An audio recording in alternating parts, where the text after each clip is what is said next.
Kerusuhan berujung pengeroyokan dilaporkan terjadi pada Kamis 7 November malam di Amsterdam, dengan korban luka dan hilang dari pihak Israel dilaporkan.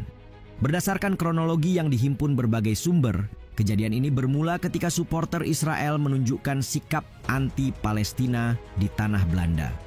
Alhasil warga lokal dibuat geram dan memilih untuk membungkam dengan kekerasan sebagai jalan keluar. Jadi, apa yang sebenarnya terjadi? Lebih jauh, berikut fakta di balik kerusuhan yang melibatkan supporter Israel dan para demonstran di Amsterdam.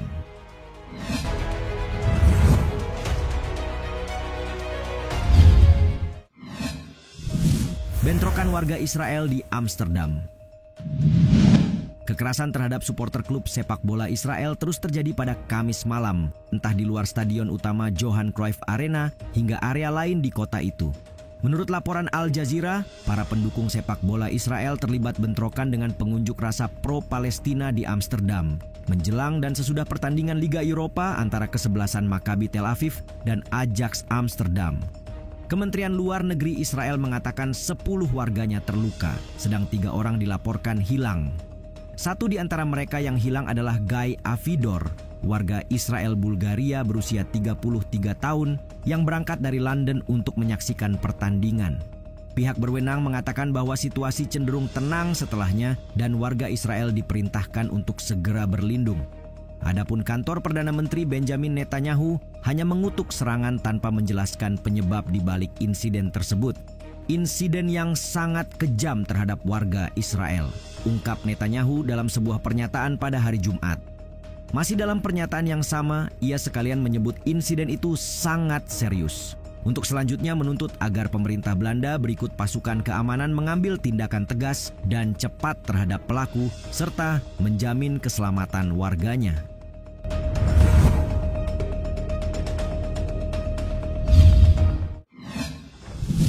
Penggemar sepak bola picu kekerasan. Netanyahu boleh saja membela rakyatnya yang tak memperoleh rasa aman di negara kunjungan mereka. Tapi pernahkah mereka mempertanyakan alasan di baliknya? Step Vaesen dari Al Jazeera yang melaporkan dari Amsterdam mengatakan bentrokan itu merupakan hasil dari meningkatnya ketegangan selama beberapa hari antara supporter Israel dengan warga lokal yang pro-Palestina. Ratusan pendukung Maccabi Tel Aviv datang ke Amsterdam, mengadakan konvoi besar-besaran di alun-alun utama sebelum insiden, sambil mengibarkan bendera Israel dan juga menurunkan bendera Palestina, ia mengatakan. Seorang anggota Dewan Kota Amsterdam bernama Yaze Veldhuizen pun menambahkan bahwa kekerasan dimulai ketika para supporter Israel mulai menyerang rumah-rumah orang di Amsterdam dengan bendera Palestina. Tidak hanya itu, dalam video yang beredar mereka terdengar meneriakkan "biarkan IDF menang" dan "persetan dengan orang Arab", serta slogan-slogan lain yang mengejek komunitas Palestina. Jurnalis sepak bola Leila Hamed juga ikut berkomentar. Dikatakannya bahwa para perusuh dari klub Israel Maccabi Tel Aviv berbaris di jalan-jalan Amsterdam. Mereka mencuri bendera Palestina dari rumah-rumah dan bahkan membakarnya. Alhasil, sebagai reaksi, warga Amsterdam memobilisasi diri dan melawan serangan yang dimulai pada hari Rabu oleh para supporter itu. Menanggapi itu, editor Max Blumenthal dari The Grey Zone News dalam komentarnya melabeli supporter Israel sebagai perusuh. Sekarang, para fasis ini berpura-pura menjadi korban dan menunggu pengangkutan pesawat untuk kembali ke koloninya.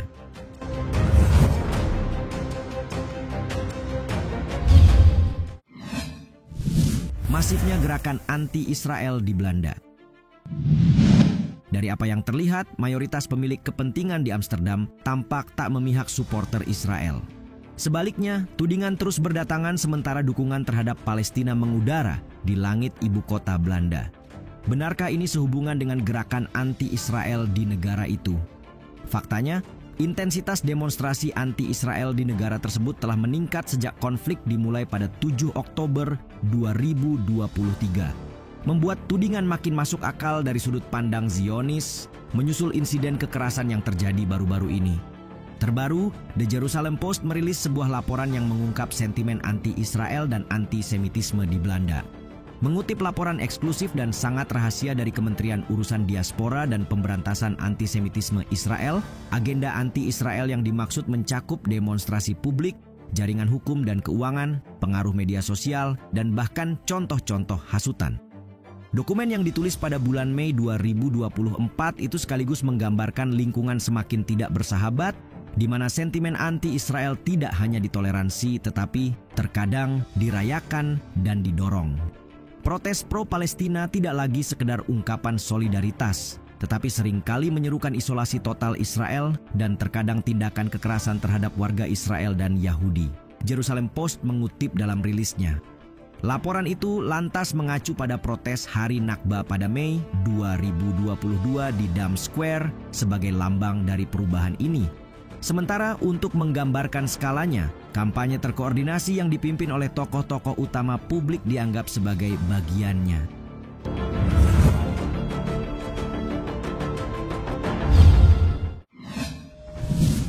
Potensi perpecahan di Eropa.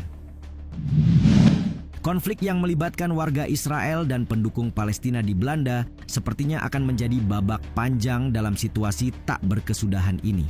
Bagaimana tidak, Belanda yang diidentikan sebagai sekutu penting AS di Eropa dan mendukung Israel justru menjadi tempat paling tidak aman bagi penduduk Yahudi. Komentator politik Israel, Ori Goldberg, kemudian menyatakan insiden ini sekaligus menunjukkan narasi Israel yang berpotensi memicu perpecahan di Eropa. Fakta bahwa penggemar sepak bola Israel melakukan kerusuhan di tengah kota Amsterdam, menyanyikan lagu-lagu rasis, dan memanjat tembok rumah untuk menurunkan bendera Palestina merupakan bagian dari kondisi Israel saat ini. Ketidakpedulian total antara tindakan dan konsekuensi, katanya. Karena itu, Wali Kota Amsterdam Femke Halsema telah melarang demonstrasi pro-Palestina di tengah kekhawatiran tentang ketegangan antara pengunjuk rasa dan pendukung klub sepak bola Israel. Perdana Menteri Belanda Dick Schoof menanggapi berita kerusuhan dengan rasa ngeri, seraya berjanji para pelaku akan dilacak dan diadili. UEFA sebagai badan sepak bola Eropa mengutuk kekerasan yang terjadi dan mendesak pihak berwenang untuk mengidentifikasi serta menghukum pelaku. Di sisi lain, Asosiasi Sepak Bola Palestina menyerukan FIFA dan UEFA agar menindak tegas retorika rasisme dan Islamofobia di kalangan pendukung sepak bola.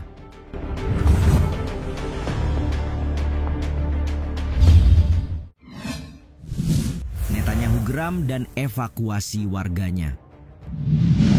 Selain menyampaikan kecaman, pihak Israel dipastikan mengambil langkah solutif dengan mengevakuasi warganya dari Amsterdam.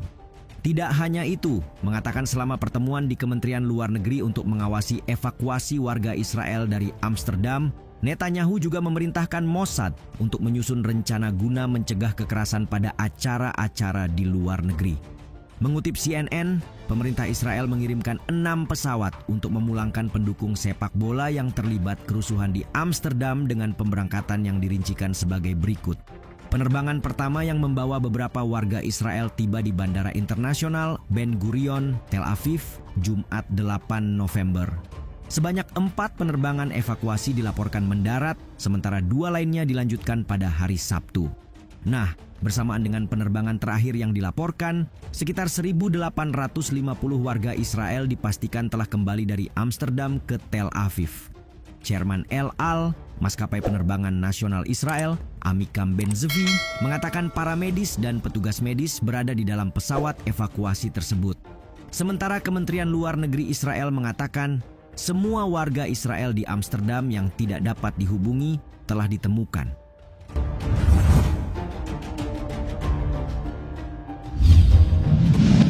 Gelombang kekerasan yang ditimbulkan warga Israel anti-Arab di Belanda mengundang reaksi tak kalah keras dari warga pro-Palestina di negara tersebut. Menurut kalian, bagaimana dampak jangka panjang dari kejadian ini?